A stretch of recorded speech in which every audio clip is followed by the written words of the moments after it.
What's up, everybody? Derek Anderson, the DA. All right, check it out, man. Before I get started, this overlay that you see right now is kind of a different overlay. It was one of the original ones that I kind of made. I don't know what happened to the old one. Somehow on my recording software, it just vanished.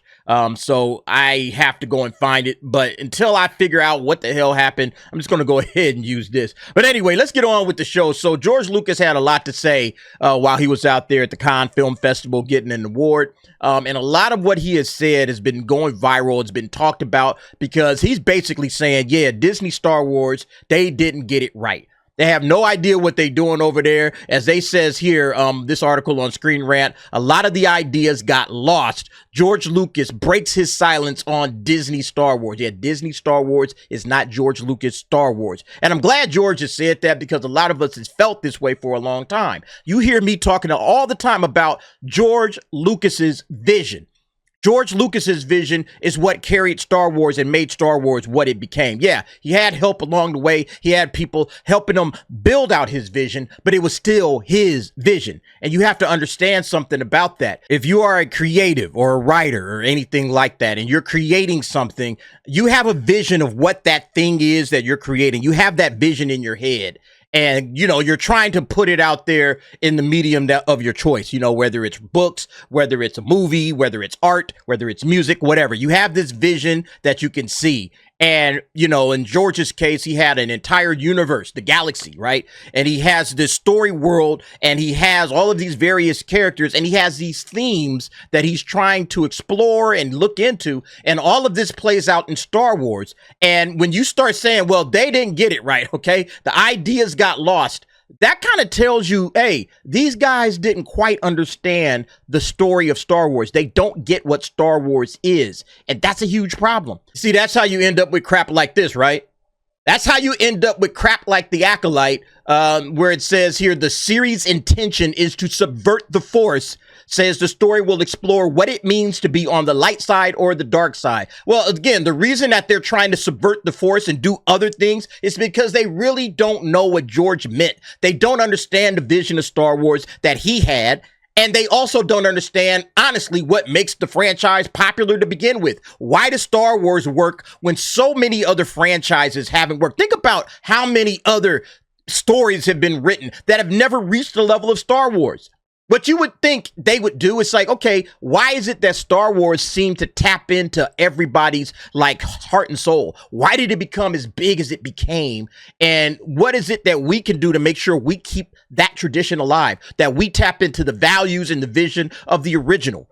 What can we do to make sure that we don't drop the ball on this enormous franchise? And what they've given us so far is just, well, you know, you just got to throw a lot of lightsaber battles in there. You got to have a lot of space battles. You got to have a lot of, you know, quick, quirky characters instead of absolutely tapping into what George's vision was. Like, check this out. It's like the Weinstein assistant says here. If Star Wars is about the underdog versus the institution, and the Acolyte, the Jedi are the institution. Do you see what she's doing? All right. Star Wars, first of all, is not about the underdog versus the institution. Star Wars is about good versus evil. That's what Star Wars is about, all right? But look how she's making this, you know, correlation. She's saying it's the underdog versus the institution. And then she's saying in the Acolyte, the Jedi are the institution. So if you try to do the one-to-one comparisons, who was the institution in the original Star Wars? The Empire. Well, now she's saying, well, we're going to make the Jedi equal to the Empire, which means the Jedi are evil.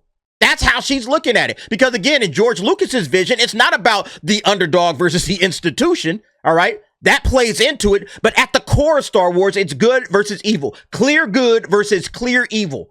And she's saying, well, automatically, you know, she's plugging the Jedi as the institution, seeing the Jedi as evil. So basically, the good guys are going to be looked at in a very negative light in this series. And you're going to expect people to rock with this? Who's going to rock with this? Well, people that are the underdogs. And I guess in this case, the underdogs are going to be the Sith.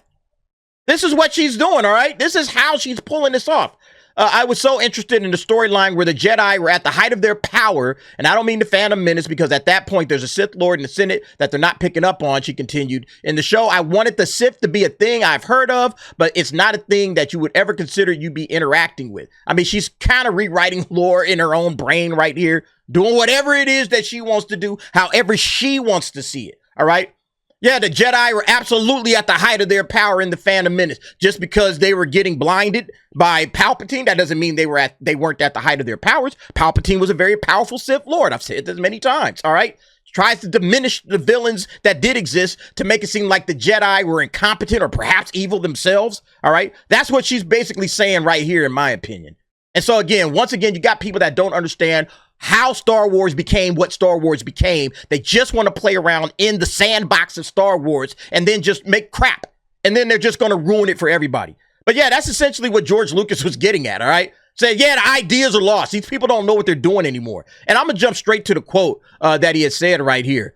He says, I was the one who really knew what Star Wars was, who actually knew this world because there's a lot to it. The Force, for example, nobody understood the Force, he said. When they started other ones after I sold the company, a lot of the ideas that were in the original sort of got lost, but that's the way it is. You give it up, give it up. Yeah, so I mean, he's saying, yo, I gave it up. They can do whatever it is that they want to do with it, but the ideas that made Star Wars what Star Wars is, those are lost. All right. These people are lost. They have no idea what they're doing anymore. And it's not, you know, again, this is the reason why you can safely say that George Lucas is completely out of Disney Star Wars. There is not a smidgen of Lucas left in this thing. No matter how many times these people say, oh, no, we're honoring George Lucas. We believe George Lucas had it all right. They're doing their own thing. All right. Leslie Headland is clearly saying, Jedi are the institution. It's about the underdog versus the institution. And I want to explore that. And I'm going to turn the good guys, all right, of this franchise, I'm going to turn them into the evil. All right. And then I'm going to try to elevate the Sith and these guys that are quote unquote misunderstood. I'm guessing in her version, the underdog. She's going to try to make these, underdogs the good guys. That's what she's doing. It would have been interesting to explore the Sith. If you want to just do an exploration of the Sith and just discuss, hey, the Sith are bad guys. Here's why they're bad. Here's their ideology. It's still wrong, and you see some of that in, George Lucas's work. You see that clearly, but it's definitely not going to be here. At least that's the way it's coming off to me. You guys let me know what y'all think about this. But again, this just highlights how much Star Wars is lost. All right. Nobody understands the Force except for George. And those of us who listen to what George has to say. Like when George says to bring balance to the Force is to eliminate the Sith, is to eliminate evil. That brings balance to the Force. It's kind of how, like the Buddhists see things, it's kind of bringing harmony, all right?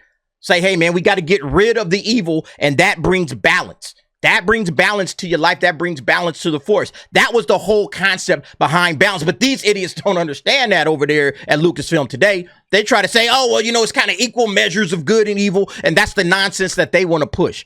That's basically how I feel we're going to get this Acolyte in this Acolyte crap.